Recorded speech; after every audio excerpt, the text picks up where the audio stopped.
Welcome to the Rewild You podcast. I'm Hannah Ray, a coach dedicated to helping you navigate life's toughest seasons and transition. If you're feeling stuck, lost, or overwhelmed by adversity or loss, you're in the right place. This podcast is about cultivating mind-body resilience and creating a life that feels true to you.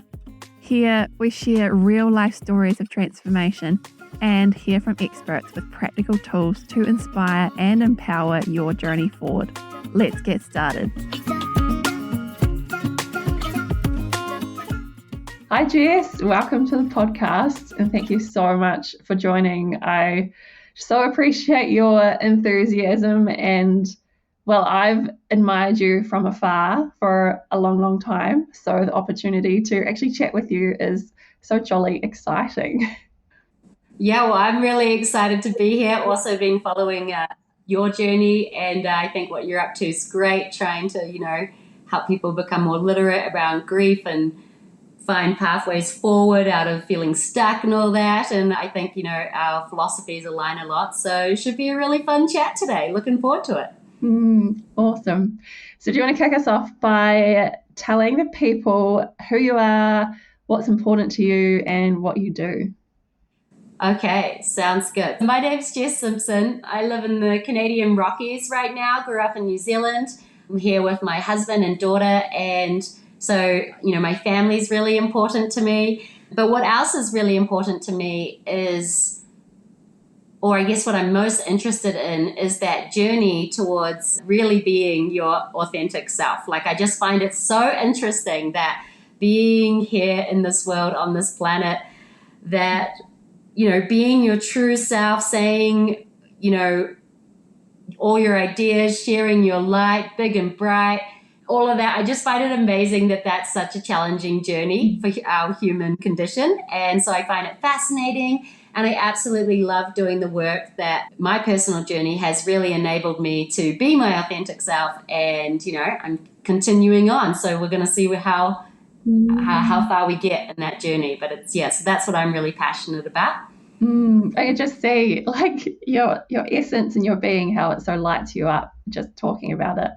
And I'm really excited to dig in a bit more into the personal journey and the transformations and steps that have taken you to where you are now.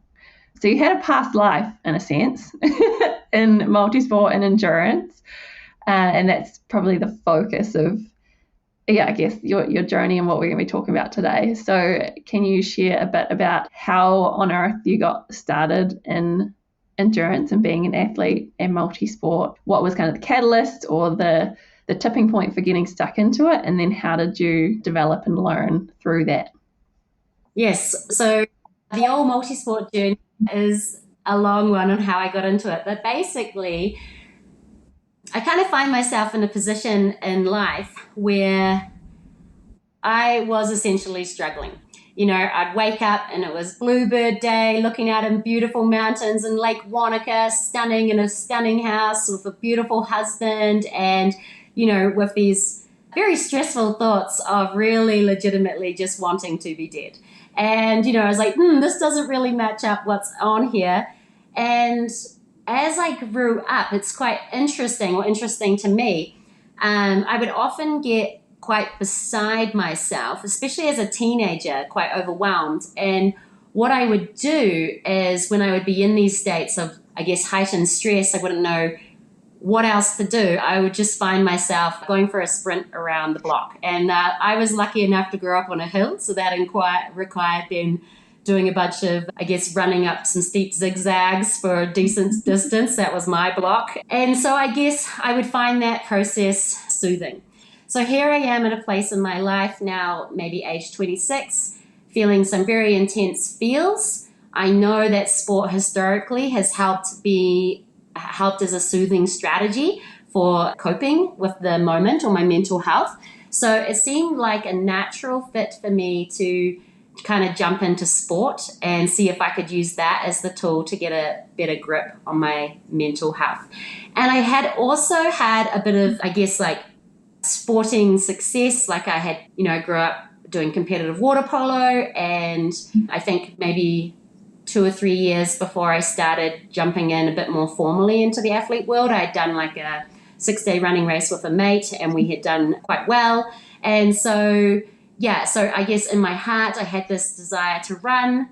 And so I was just really following that inkling of, okay, I need to go running in some mountains.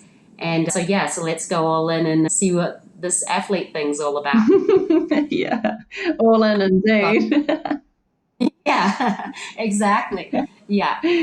So lots happened even in that. So I'm not sure Yeah. what you want to know. Well, maybe from that time, can you skip us forward with a couple of key moments? Because you've had you experienced and achieved a lot of success in the endurance and multisport world. But how long? What did that journey look like? You say you went all in? What did that look like? You just paint a bit of a picture of about going from this, you know, having that feeling of not wanting to be here to diving all into that world.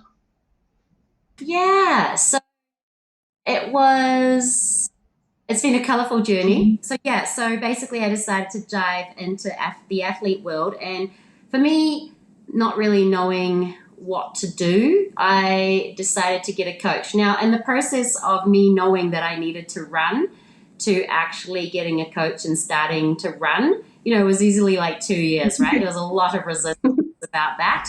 But I got to like a real rock bottom, as I was describing. And so it was like, okay, I need to change something. So I was really in this, my suffering was so high. I guess that pushed me to finally overcome my resistance to change. And so, yeah, so I got a coach, and all I knew that I wanted to do was win things. And so to her, and I told her that I want to start winning things. And she's just like, okay, like, what do you want to win? I'm like, I don't know. Like, I assumed something in running. She's like, okay. And so, she gave us, I had to present a log of my fitness, I guess, things that I was doing physically and the build up to that meeting. And I don't know, it was like 2-week count of that. And I handed it over to her, and she was like, you're going to have to do a lot more than this if you want to start winning things. And I'm like, what? And so needless to say, she gave me a training program, and even that was met with resistance, so my coach had a bit of a hard journey, as now I had this training program that required me to train all the time.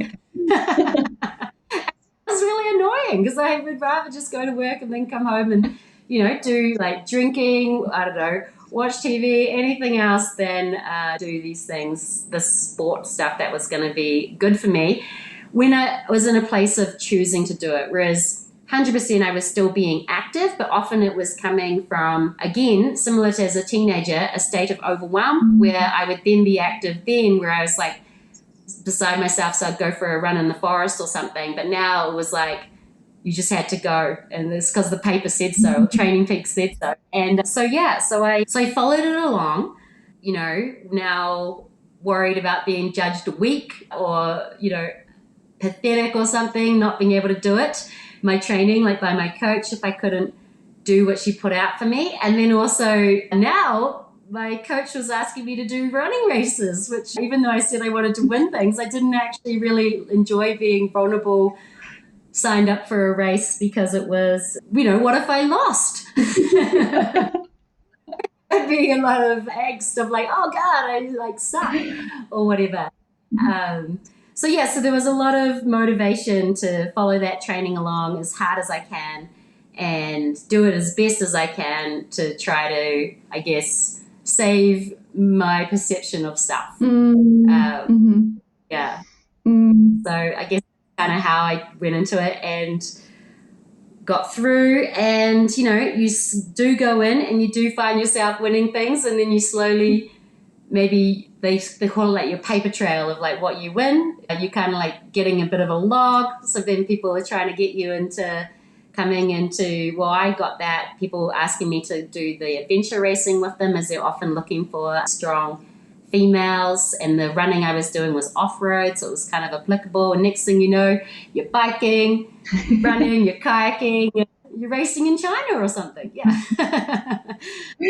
Yeah, it's pretty nuts, isn't it? Once you start dipping your toe in and feel what it does for yourself and meet all these cool people, such cool atmospheres at like training things and events, it's just so hard to not get sucked in. And I feel like there's possibly almost an element of more is better or further is better, and that makes you tougher. So it's really interesting to hear, we haven't quite finished off that picture yet, but the success and your racing and achievements at an elite level, I just think it's so grounding. I was an amateur athlete. To hear that from someone at your level, like basically having the exact same challenges inside your head. Mm-hmm. Yes, there were some challenges. I didn't think I was going to like it, right? And then I did it, and it was like, actually, no, this is quite fun. And I guess as I continued racing, kind of this animal part of me got ignited, and next thing you know, like, it was really heightened that I did want to be the best as I could in that sport, One, to sort of see what I could do, test those theories. You can do anything you put your mind to. So it was like, okay, let's see. And just to avoid any like regret getting to a certain age and wondering what could have been. So you're kind of like, all right, let's just go all in and see here. It's great. That it's so interesting to hear that that's what motivated you. And I wonder, were there other parts of you that were motivated by something else? Well, those would be the main things. So originally, when I was first getting in, like as I mentioned, it was just to try to learn how to manage my mental health. As I said, like it had been a strategy for me that had proven successful. So I was like, okay, let's do that. And then at this point in time, I was balancing the training around working, which was full-time, and then eventually it was like getting too much. So I went to part-time because, training was really getting up there. And then one afternoon I was driving to do a 3-hour ride after work to up the Pisa mountain range, wrote my car off. And so that was like the tipping point of like, okay, something's got to change here. I've either got to adjust my sporting goals, like lower them because I can't keep up with this training, or I need to, ditch the work. And luckily I had an awesome boss, a couple bosses at Doc that were in full support, and they gave me a year's leave. So I could, keep my job security, which is helpful in small town Wanaka. And my husband was for it.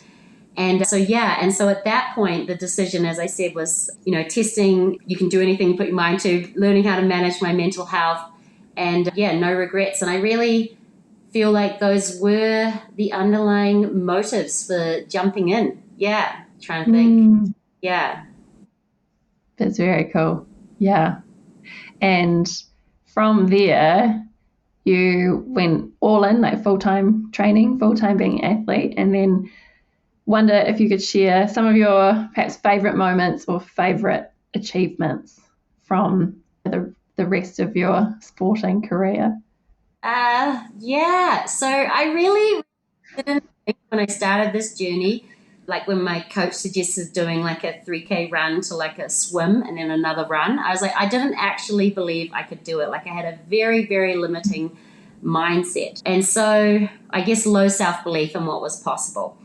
And so highlights for me from the sporting career was just actually really seeing what is possible. And so just really blowing past in your, previous limits you had on yourself of what you could do. And that really, really, really happened time and time again with racing. And each time you would blow some limits, then you would push it higher and higher, right? And it was just such a fascinating journey doing that. And it really allowed me to develop a philosophy of like, you can do anything if you let the mind allow it, right? It's literally just the mind that's inhibiting our ability to do anything hard. And that can be racing or, our inner healing work or whatever it is, right? It's very much, so if you can let the mind allow it, what's possible is really amazing. And so my highlights, are racing along in absolute complete misery, whether that was by coast to coast or with my Team Z adventure in China or something. And I just absolutely loved exploring like the body-mind connection at that point.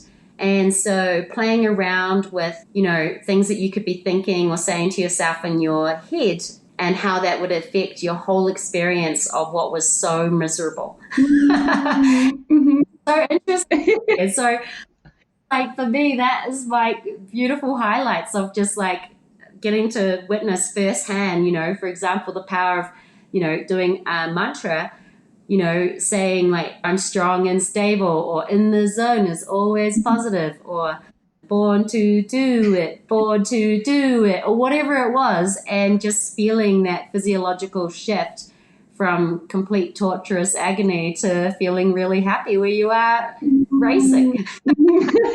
I love it. Yeah, those Yeah. memories, Yeah. This. I hope this doesn't sound too creepy, but I remember whether you wrote it or I heard you say it somewhere that your mind would carry on even when your body stopped or something like that. And I was just like, I want to be like that. I want to be as tough in my mind as Jess Simson. And I mean, Yeah. that serves a purpose and is beneficial to a point. But for me, that also drove me into burnout in a place of, like a hole that took a long time to recover from. So I'm not blaming that on you, but it is funny that also with other athletes or intentional exercises that I work with, and I introduce the concept of mindfulness, and they're like, oh, like, ugh, what is that? But really, athletes are experts at mindfulness because you're focusing on that one thing, or that doesn't hurt, or sending strength to a certain part of your body, or using those mantras or something like that you're just sharing. Yes, totally. Some of my strategies also, though, was using complete make-believe to be anywhere else rather than where I was. I used to pretend like when I was biking in the last ride towards Christchurch and coast to coast, like I was water skiing, being pulled along. I imagined lions running with me, lots of imaginary things, again, disassociating from where I was, right? They do say, I heard a few people, how that they say, like, it's good to focus on your breath when running and all this. And I totally hear the idea of it, but for me, it was too painful. Go somewhere else and just get through this if I wasn't doing mantra, right? So I feel like it's to have a bunch of tools in the tool belt that you can draw on when things are getting tough, right? Because you got to keep it fresh and interesting so that you can stay engaged. Yeah, but like, along your lines, okay, well, first of all, yes, I used to study a lot of, like, when I say I went all in with athlete, I really did, right? Here comes fearful Jess, totally thinking that my performance is going to be judged and that validates how good I am as a human, and I'm in the public arena. Obviously no one actually cares, but I felt like people cared.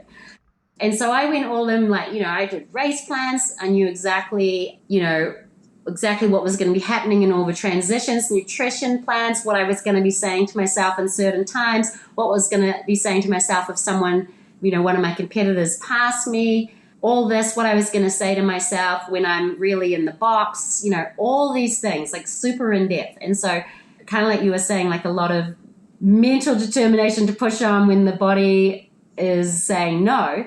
But that determination is wonderful, and it does take you far and enables lots of amazing limit pushing experiences.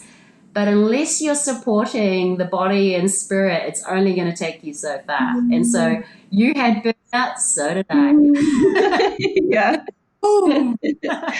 Exactly. To end my career. So before we move into that, I would love for you to share, you mentioned coast to coast a couple of times.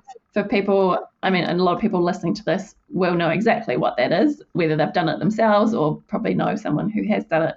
They'll know that just getting to the start line, let alone finishing, let alone winning an event like that is a massive deal. So can you just share a bit about what the coast to coast is and your experiences at that race?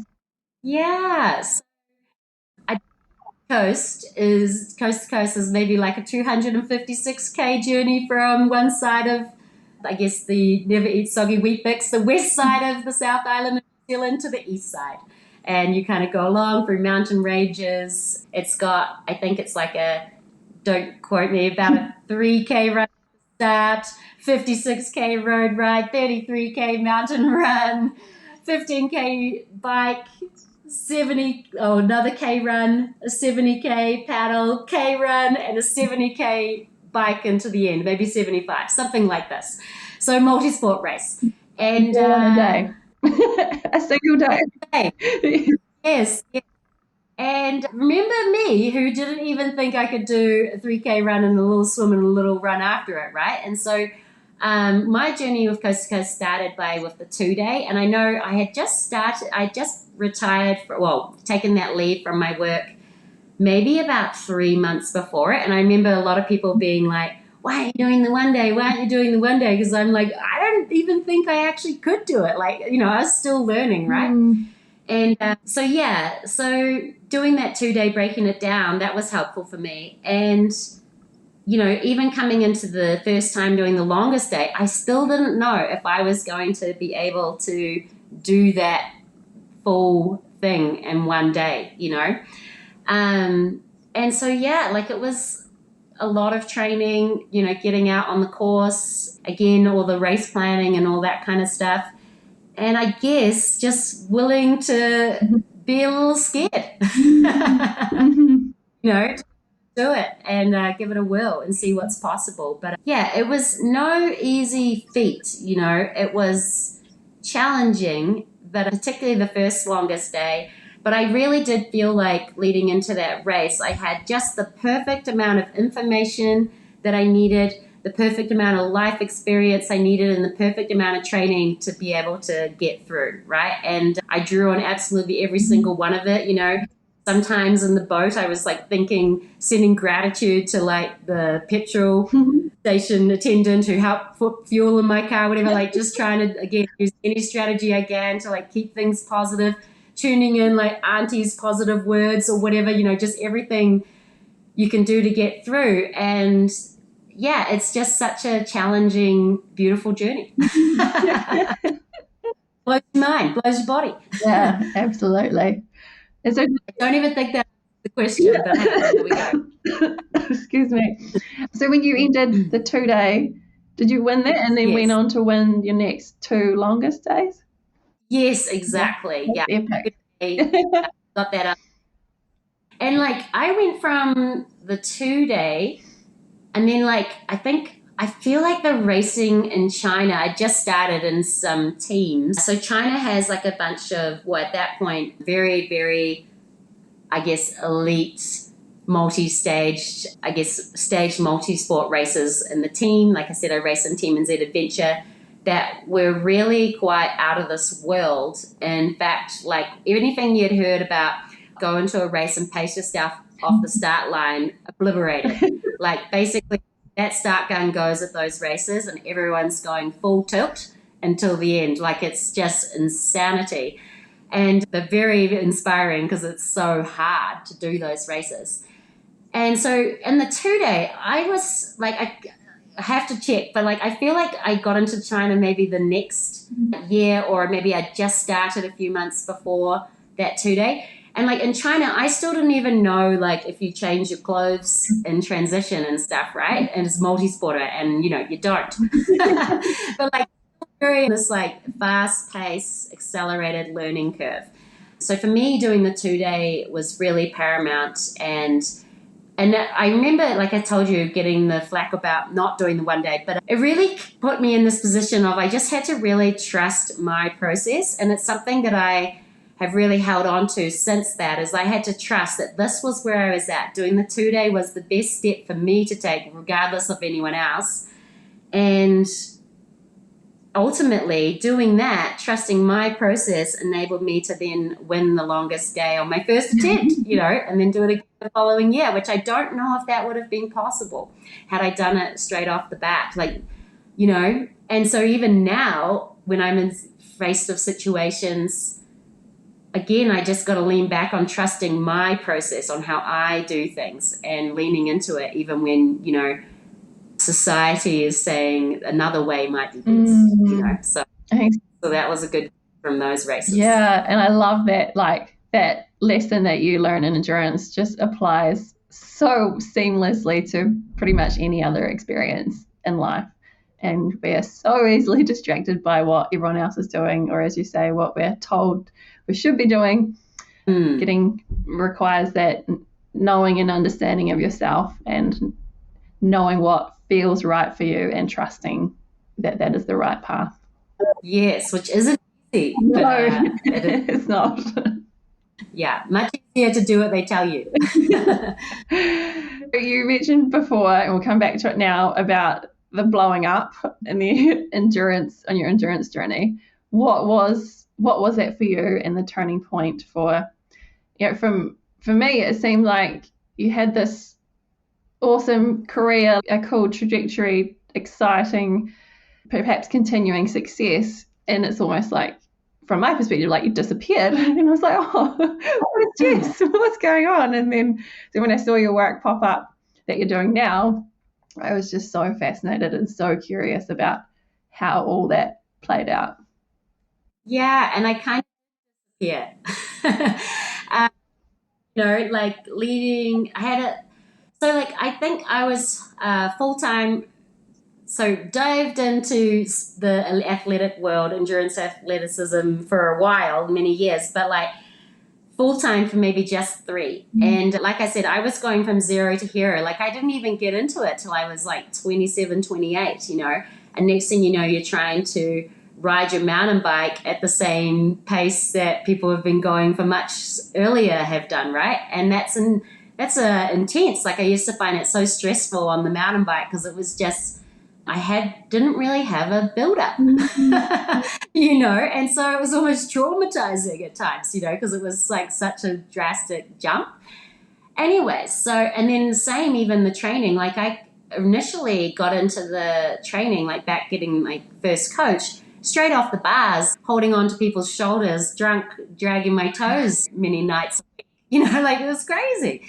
And so, and then to go and put this extra strain on the body, and again, zero to hero, doing everything I could think of to do what a professional athlete would do so I could win, because that was very motivating for me.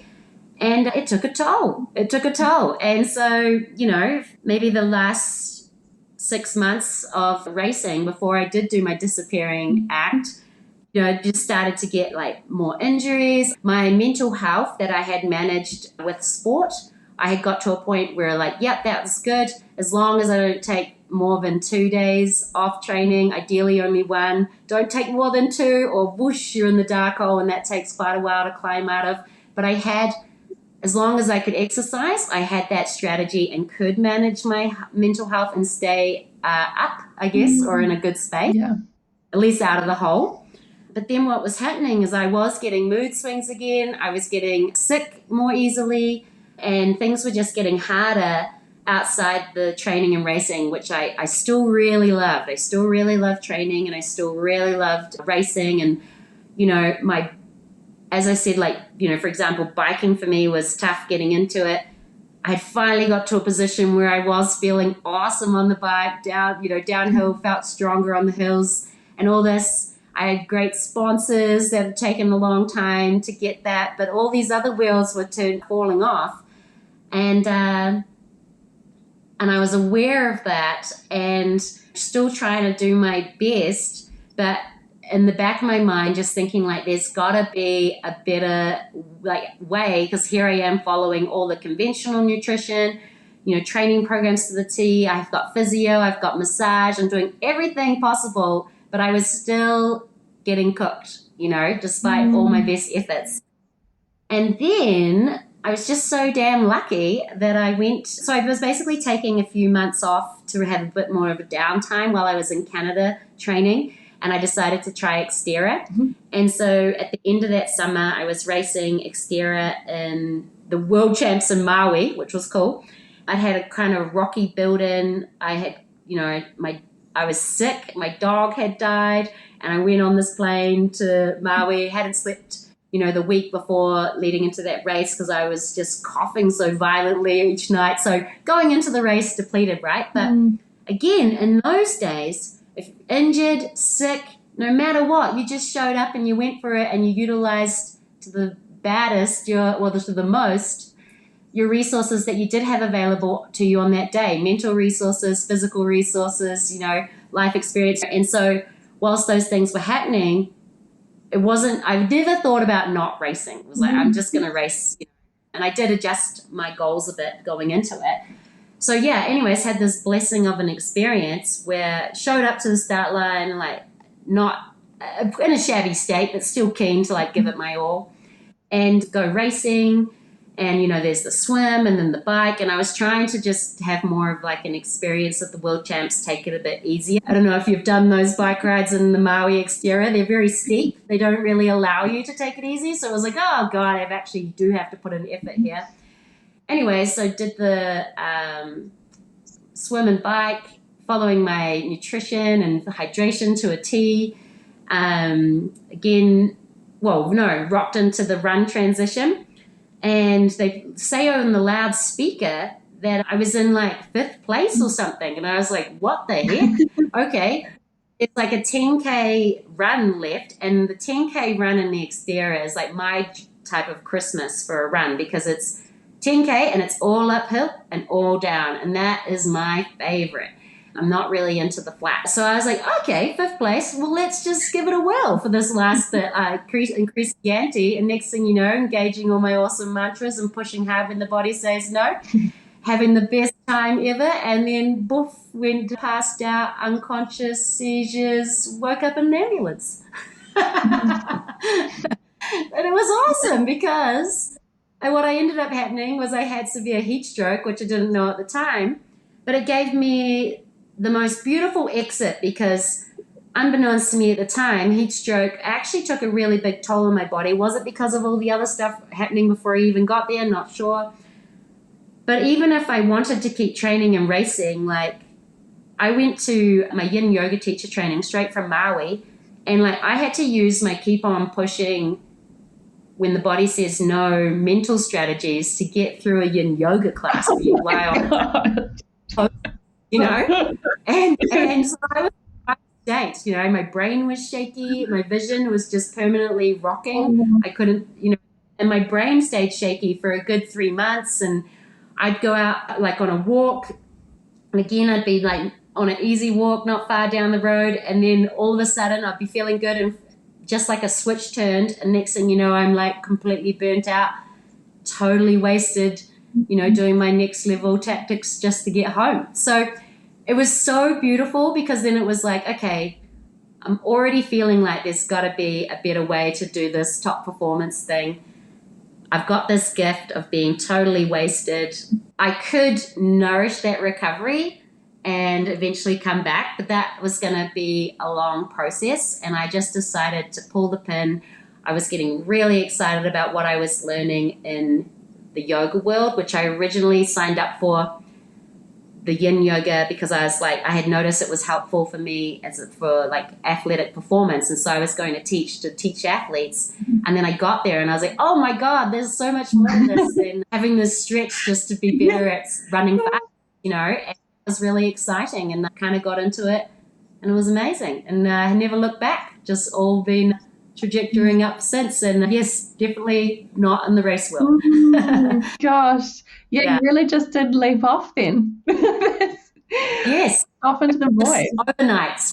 Yeah. And it's so interesting what you say about your yin yoga, because when I was racing, I went to yin yoga because of the performance benefits. And similarly, a few years down the track, went and did my yin yoga teacher training because when I entered a season of grief, I really leaned on yin yoga specifically to hold me, to help me process things, to feel nurturing and like looking after myself. I just found it so powerful. And then, went to my teacher training and opened up a whole new world. But for you, it happened bang, bang, straight after one another, which is, I can say so special. Yeah, it was super. Yeah. Loved it.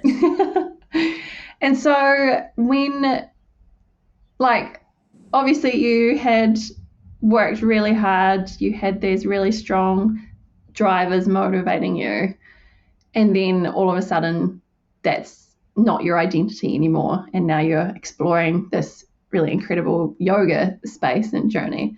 But was there any, and it's a pretty like quick and abrupt transition by the sounds of it. I don't know whether maybe subconsciously or consciously you've been mulling it over, like, is this endurance thing the right thing for me? What might life look like beyond or after this? What was that? Was there an identity shift? Was it hard to let go, or did you just feel like this is such the right thing at the right time for you?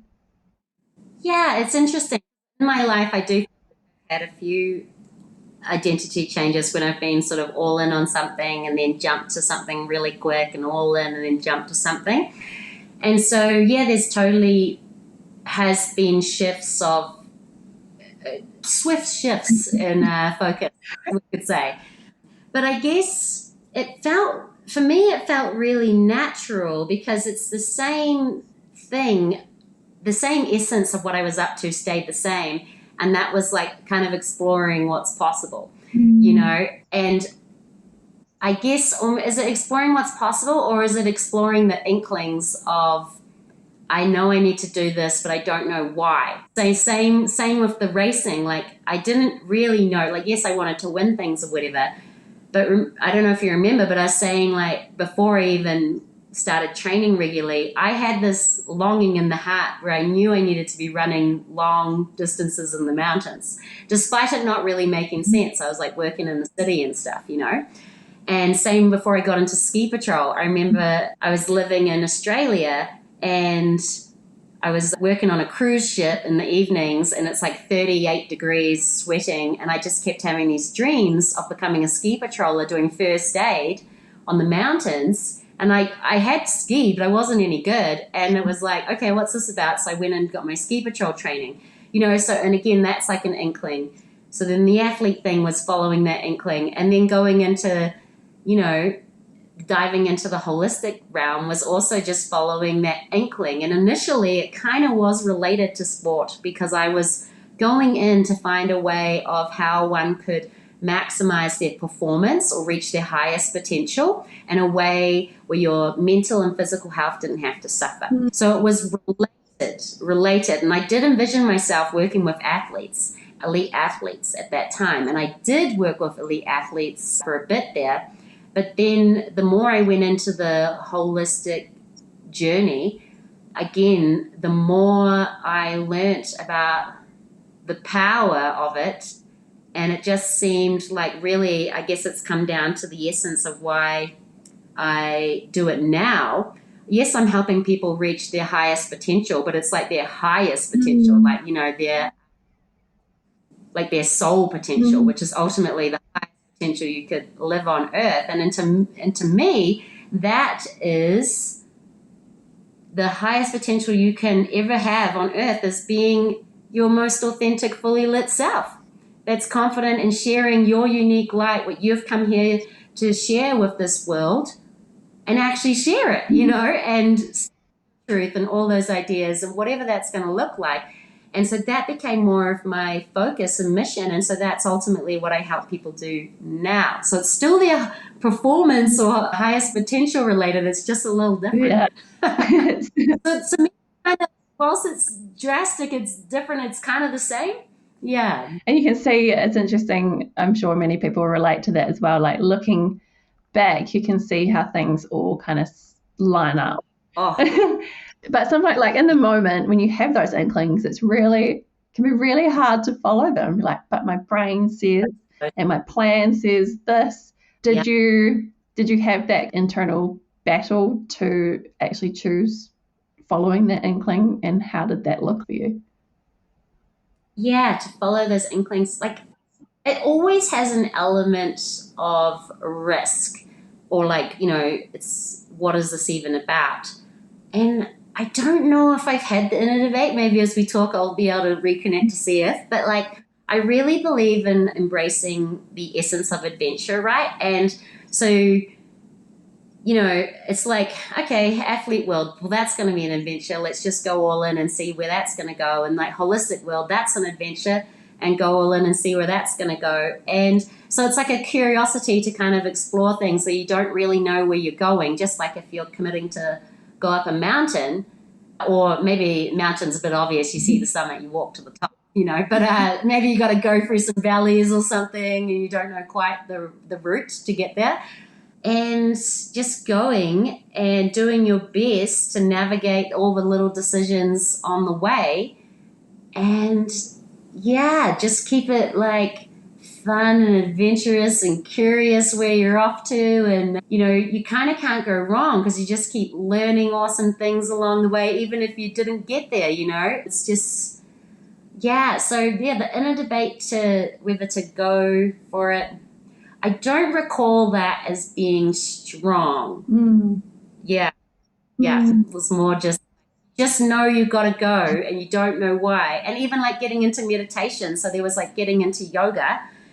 That was one thing. Again, that was, help athletes. And then eventually through various experiences with meditation, what I found was interesting reflecting on my story for this talk today was that one of my main underlying whys, I really believe in knowing your why, because often when you're engaging in something that's hard, if you don't know your why, it's harder to keep going, right? So knowing your why is helpful. And for me, into meditation, again, I had this inkling of needing to do it, and I didn't know why, and I really didn't even want to do it. It was like, please don't make me meditate. That is so embarrassing, getting into the spiritual world. Like, what is everyone going to think of me? Like, that is so like woo-woo, and that's not tough and strong like an adventure racer. So I guess here is the inner battle. Here we go.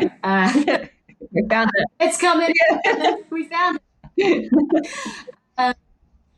And so it's just, I really resisted meditating hard, but ultimately I made a conscious choice. My why of when I was originally going to commit hard to going into meditation, more focused, was I'm going in so I can come out.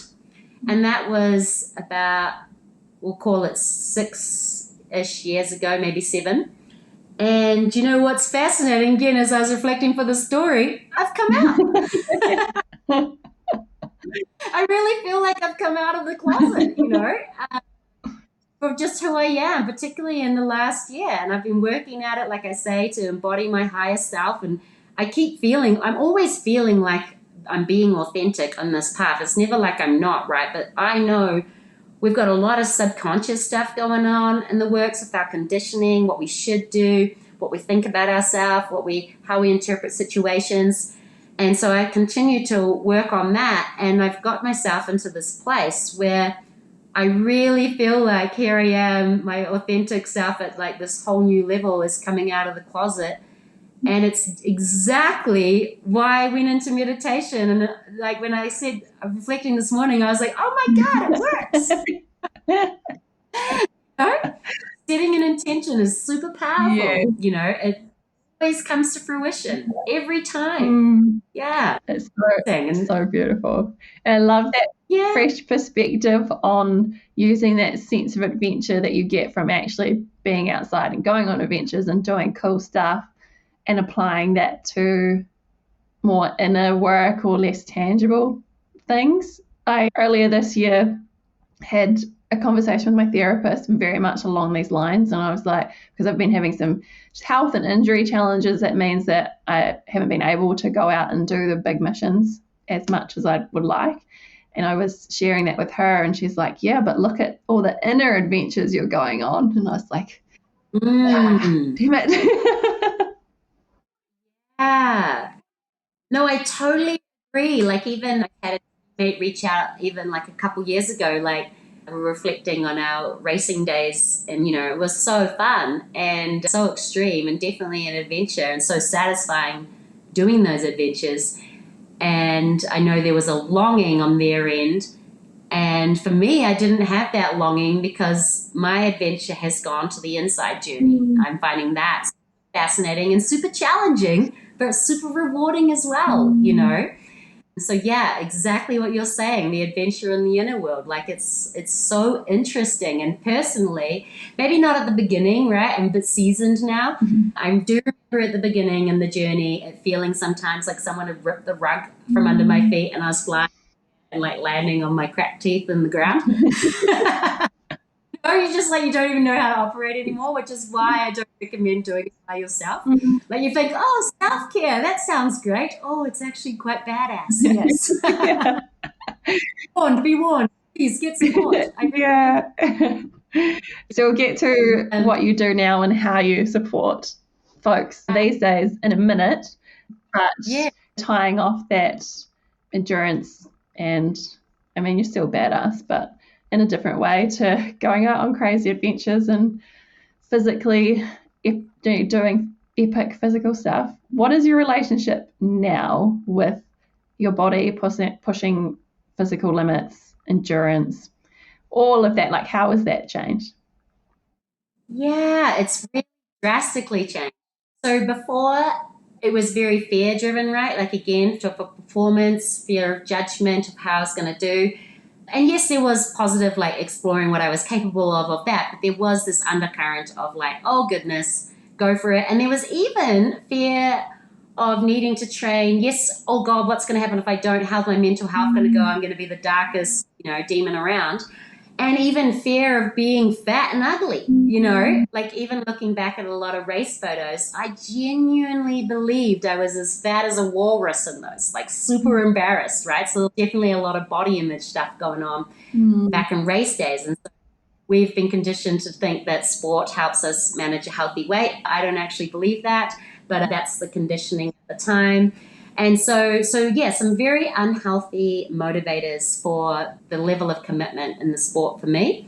And now I do movement because it's just the most kindest thing I can do for myself. It supports my hormone balance. It gets all the juices flowing, helps like lymphatic circulation, detoxification, keep my body beautiful, clean, healthy, organs good, which also helps the mental health, having those hormones balanced and stuff, muscles strong so that I can continue to play with my daughter, ripping on the ski hill, for many, many years to come, all that kind of stuff. And so it's very beautiful. It's time for me to get in nature, to connect with my surroundings. Maybe now I still don't focus on my breath, but that could be something that would be more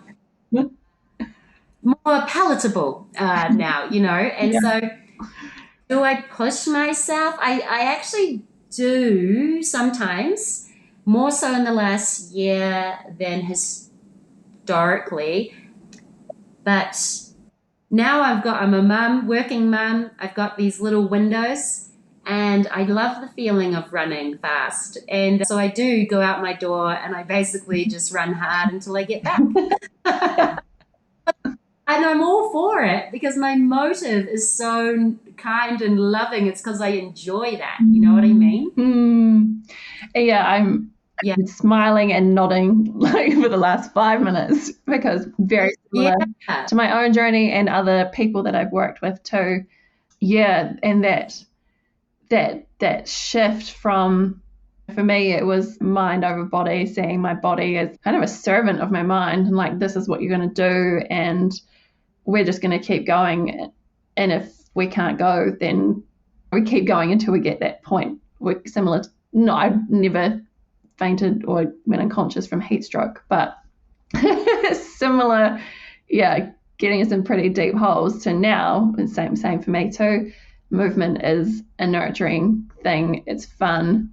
Sometimes push myself if I can, and if health and other things, stress levels, all of that kind of align and support that, but it's definitely not coming from a place of self-flagellation or fear or having to prove my worth through physical feats. None of that. And yeah, that's why I'm so excited to talk to you and hear your very similar, I guess, transformation. Yeah, it just sounds like we're twins out on the trails, the best, just for pure nourishment, joy time. Yeah, and doing it because we can rather than because we have to or trying to prove something. It's very freeing. Totally. Yes, Yeah. exactly. And just fun. And I guess it was fun back in the day going all out. It's a different kind of fun. So if someone else is has resonated with some of these challenges that you've described, or maybe is saying, yeah, I'm in that space that both of us were in 10 years ago, and they may be feeling stuck, finding it difficult to see a way forward or a way out. What's been helpful for you, and what kind of, if you're dishing out advice, what would you suggest? Yeah, so lots of things have been helpful. But yeah, someone's feeling stuck. Like, I think I would say, like, check your motivation. You know, let's have take a little bit of time, maybe just some writing, and have an honest reflection of why you're doing something, you know, and how is it impacting you, and is it bringing joy, or is it bringing like a bit of suffering, you know, that kind of thing. And if you're thinking like, yeah, it is actually feeling like this, if we're just relating it to sport, this sport thing is feeling a bit more like a soothing strategy versus, I don't know, something that is, I kind of like what we're saying, coming from a place of love, that is why you're doing it, because you love yourself is why you are doing this movement, then perhaps it could be good. I'm not saying to not do it, because again, like I say, sprint out the door until you get home, and that can still be very loving. But just acknowledging your motivation, and maybe looking at, you know, what are you telling yourself around why you're getting out there, you know, I suck, I'm useless, what are these things? And, you know, maybe being that warrior that you are out on the trails, and go and start investigating some of those thoughts. As they say, you know, a stressful thought is only stressful when we believe it. And often these stressful thoughts are just baloney. They're complete lies, but we believe it with a vengeance, you know, and that's kind of how resistance and human conditioning works. And so I guess my summary of that is, see if you can get a bit of support, you know, to help reflect this back to you, or help you explore some of your underlying motivations, and, you know, crack that can open and see where that takes you as far as how you want to go.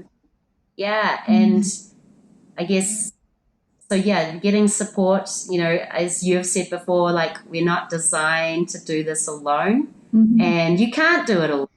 It's really brutal doing it alone, and you're not going to go far or for long, you know, so it's really fundamental, I think, to get some sort of support or guidance through it, because if you've got the information and tools and techniques, it can be such a much more pleasant journey. But yeah, and then just start somewhere. Like, if you're still like, no, I can't get support, it's too weak, even though I believe it's warrior move, but if that's still feeling too hard, maybe just think of what's one thing that is loving, that you would actually find is kind to yourself, small thing, and start there doing that, and just see how momentum builds from just doing that one little loving thing. And that could be allowing yourself to rest on a certain day, or, you know, greens juice, or taking that in the morning. Maybe it's saying something nice to yourself, or letting yourself indulge in something that you love to do, but you don't do it because you think it's a waste of time. You know, all that's going to bring is fun. Do the fun thing, you know, perhaps, and I see love where that. all of it. Yeah. And yeah, you touched on it, but I also want to acknowledge it as well, that if it's because I was definitely in this space, and like reaching out support from anyone did feel weak. I didn't want to let anyone into my inner world, because I was so ashamed of the thoughts that were going on inside my head. And when I did eventually reach out to a counselor and a life coach, both around a similar time, like, it was a massive deal. Like, I felt nauseous, I couldn't eat, I was so nervous. There was just so much shame surrounding that. Mm-hmm. And, you know, it's a lot different now, but I remember that time, and my body remembers that experience as well. So, I mean, it's all well and good people like us saying reach out for support, but also acknowledging that when you're in that space, it's a first, like anything new and a first time can be hard. But I think that in particular, for all kinds of reasons, can feel really overwhelming. And I've been there. I don't know about you, but you're definitely not alone in that space. Yeah, totally. Yeah, there's a lot of shame around it. Like, I wish it wasn't the case, right? I think people would reach out sooner. You know, it is embarrassing. Can feel weak. You can feel inferior. Why can't I cope? Get through it myself. I should be able to do this. How come blah, blah can? How come I can't? You know, it is. It's not easy. And I actually think the act of deciding to reach out for support, no matter what that support's going to look like, just that act of deciding is a very powerful move and very healing move in and of itself. That initial decision to just see, you know, what's possible for you. And I guess if you've got like a bit of hope that something could be better for you, or a desire for something better in your life, you know, just seeing if you can follow that inkling and go see if it's true. Beautiful. And following your inklings has led you to where you are now. So can you share with us what you do now, and what does that look like? Yeah, so I'm now in a place, like I said, where I'm really helping people step into, I call it their fully lit, authentic selves. So basically just helping people take those initial steps over the resistance to doing things that are serving for us, right? Anything that typically is going to be beneficial for us, we often resist hard, and typically wherever we've got the strongest resistance, that's the compass pointing to exactly where we've kind of got to go into. So that's a good indicator. If you're resisting getting support, maybe that's a sign that you maybe should just be that bold, brave warrior you are and go jump into it. So I help people do that and basically break through all the initial resistance and committing to practices, holistic practices. We use meditation and self-care as our main tools these days. And to commit to those practices, which ultimately support these regular check-ins of self-connection. And ultimately, the more we can connect with ourselves, even if it's just a tiny little moment of, you know, thinking your self-care plan, should I do this or that? You know, what's the kindest thing to do here? Or is it the yin yoga for an hour or whatever, right, where you've got no stimulus coming in, so you're able to sort of process some of the experiences in your mind and let those go, and then have the space to be more aware of who you are, kind of thing. Those micro moments or extended moments to check in with yourself ultimately get you to know yourself. And so I'm helping people on that journey to really empower them with the tools they need. I say, like, treat yourself, to like treat your body, mind, spirit consistently for the long term, so you can be yourself again. And yourself is like your highest self, highest potential is just being who you are, free of the stress, free of the doubts and the fears that is ultimately just conditioning. And so using these self-care meditation tools that really can help us work through some of that stuff. So that's basically what I'm doing, is offering mentorships and that, so self-care and meditation. And then I also am teaching Nadi yoga, which is the yoga of sound, which is sound being vibration, frequency, and light. So that's the kind of yoga I'm teaching, group experiences. And here we're using our voices and getting, like, I guess we're creating this very high frequency using our voice, and I guess utilizing the medicine that is within our voice and within those frequencies. When we create it, we get to experience the benefit of it. And so I'm doing those as well, which are really powerful experiences, also set for genuine growth, right? I don't take anything, in case you didn't realize, kind of like, you know, I'm kind of all in, committed, and so pretty passionate about all of those, really, mentorship and the Nadi yoga. That's incredible. So if people are curious, or they want to learn more, or maybe attend or join anything that you're offering, where can people find you? Yeah, so if you're keen on maybe doing the one-on-one mentorships, you can jump on my website, which is stokedlife.coach, and check those programs out. I endeavour to make them super accessible. So they're really awesome programs there. And if you're keen to try the Nadi yoga experience, so at the moment I'm living in Canada, so lucky the locals to me in my small town here in the middle of the Rockies get to go to that. But wider afield, what's cool for all you New Zealanders out there is in January, I am teaching at NZ Spirit Fest South Island, and that's in Christchurch. And I think it's about the 26th, maybe 28th of January, and I highly recommend going to that festival no matter what. Like, it's just had such an impact on my life, and I believe anyone who goes to it has a really powerful impact. And if you happen to be there, please come say hi, and please come to my workshop, and it's going to be just a really fun experience. So it's worth traveling to, worth changing plans for. Like, it's just such an amazing festival, and it happens to be the last one that NZ Spirit is offering in the South Island ever. So now's the time. Yeah, wow, I didn't know that.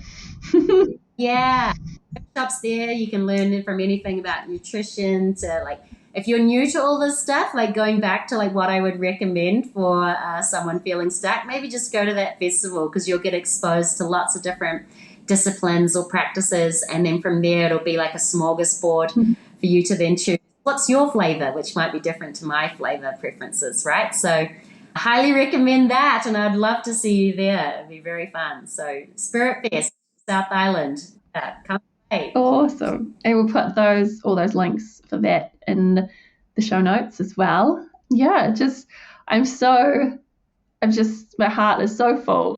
Thank you so much for sharing your incredible journey and your work, all the way from your endurance sport days to the transformations that led you to doing the meaningful work that you do now. Yeah, it's just so inspiring, and there's so many things for myself and anyone listening to take away those gold nuggets and apply those lessons to their own lives. Awesome. Well, thank you so much for having me. It's always a lovely opportunity to get to talk about these things and share this story. So really appreciate you and your work and making it possible. Really appreciate it. Yay. Thanks so much, Jess. Until next time, take care out there, and we'll see you in the next episode. Thanks for joining me today on Rewild You. If something in today's episode resonated with you, I'd love to hear your insights. Share them on social media and tag at RewildYouHQ. Ready to take the next step? Visit rewildyouhq.com to explore free resources and to learn more about how coaching can support you on your journey. If you're unsure where to begin, DM me on Instagram with your questions or thoughts. I'd so love to hear from you. Take care out there, and I'll see you in the next episode.